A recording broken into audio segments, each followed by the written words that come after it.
Hi everyone, Jeanette here with Vivo Vintage Designs. Welcome to today's video. Before we get started, let me remind you that all the products used in this video along with links will be in the description box. Please don't forget to like, comment, and subscribe. Okay, so here I taped down a piece of photo paper that I get on a roll. It curls up, so I have to tape it down, and I'm using a Lazy Susan so I can easily move it around so I can get the angles that I need. So I sprayed the paper down with some alcohol, and I'm using a stamper with ink on it to get a background, a textured background. So I've dried it, and now I'm putting a stencil over it, and I'm using pitch black with a stiff stenciling brush to be sure to get into those crevices, but being careful not to have my ink too wet so that it doesn't bloom underneath the stencil.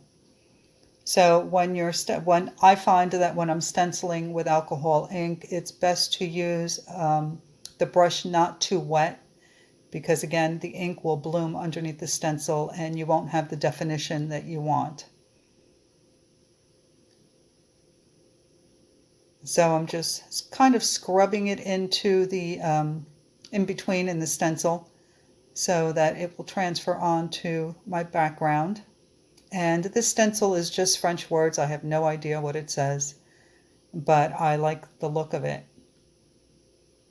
And unfortunately, once the painting was finished, not very much of the background showed up, which was not my intention, but the ink kind of got away from me as usual.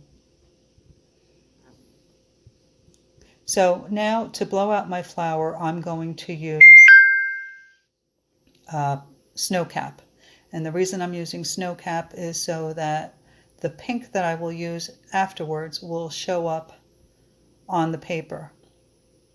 Because if I hadn't, it may not have shown up.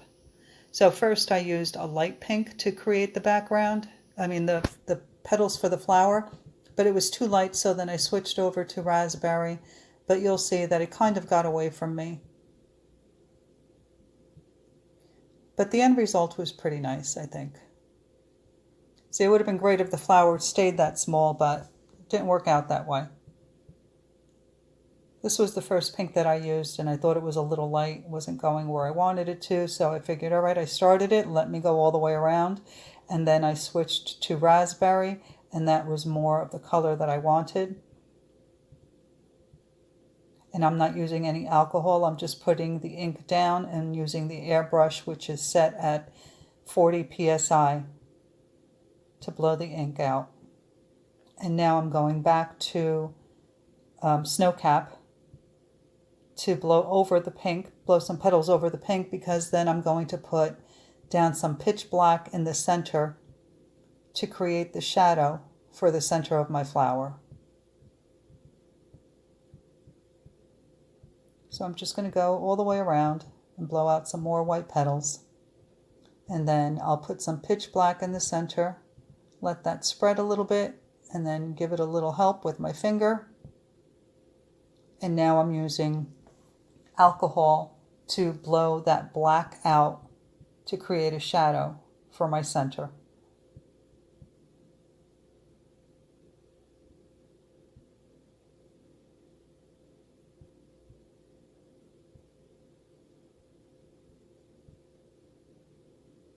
So you can see I'm just going all the way around, and then I'm going to use snow cap and a micro brush to create my center.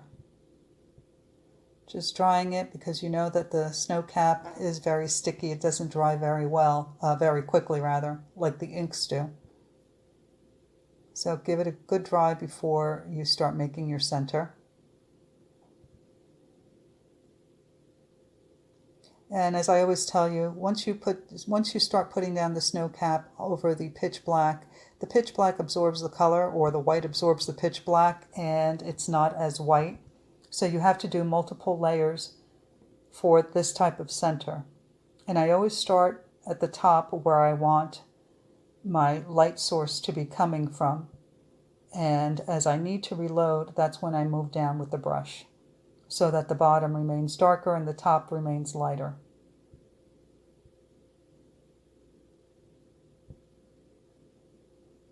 At one point I switch over to the acrylic paint to finish off the center because it was too many layers of the snow cap.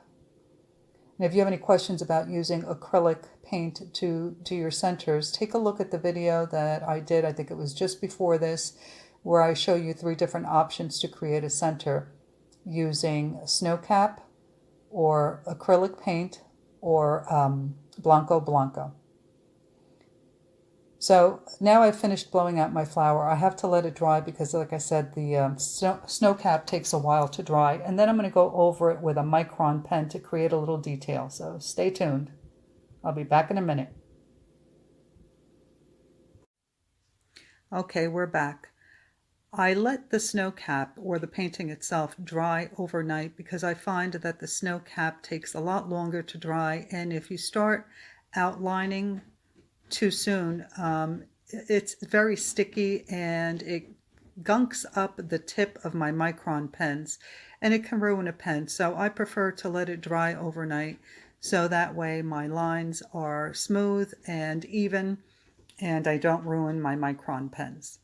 So you can see that I've taped the paper to a small cutting board using some washi tape because, as I mentioned earlier, this paper comes on a roll and it curls. So I find that taping it allows me to work much better on it and it keeps it pretty flat. So I'm using Micron pens. The first one that I'm using to outline the petals is a 0.30, and I prefer to use a Micron pen with a thicker tip to outline the petals because it defines them better than using a smaller tip. And then to create the lines, I'm using a 0.20, and for the shadow, I'm using a 0.15. So I've outlined my flowers, and now I'm just creating the lines for the detail to make it look like cracks in the leaves, or rather the petals and the folds, and using very light kind of shaky lines.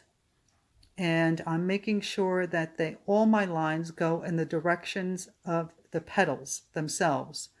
So you can't just draw the lines straight up and down because that doesn't create the depth that you want. So be sure to follow the shape of the petal and keep the lines moving in that direction. So here I'm just going over my lines a little bit more to define them because I find that they do kind of lighten up a little bit. And you have to be careful when you're using the Micron pens over the ink because it doesn't dry as quickly as you would like it to. So it's very easy to smudge.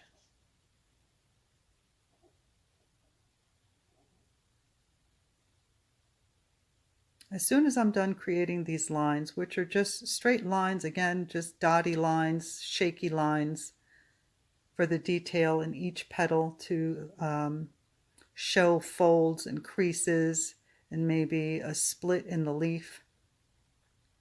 Now I'm going to create the shadow. So wherever one leaf overlaps another, rather a petal, I keep calling them leaves, wherever one petal overlaps another, I do these very, very short little lines just to create a little shadow to give the painting depth.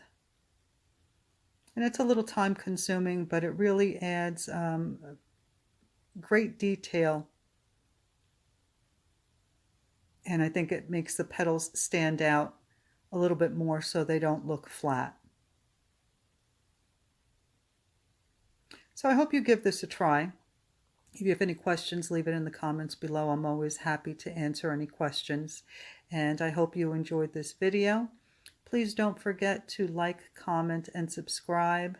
And check the description box just below the video to see a list of all the products used and the links. Well, thank you so much for watching, and I'll see you in the next video.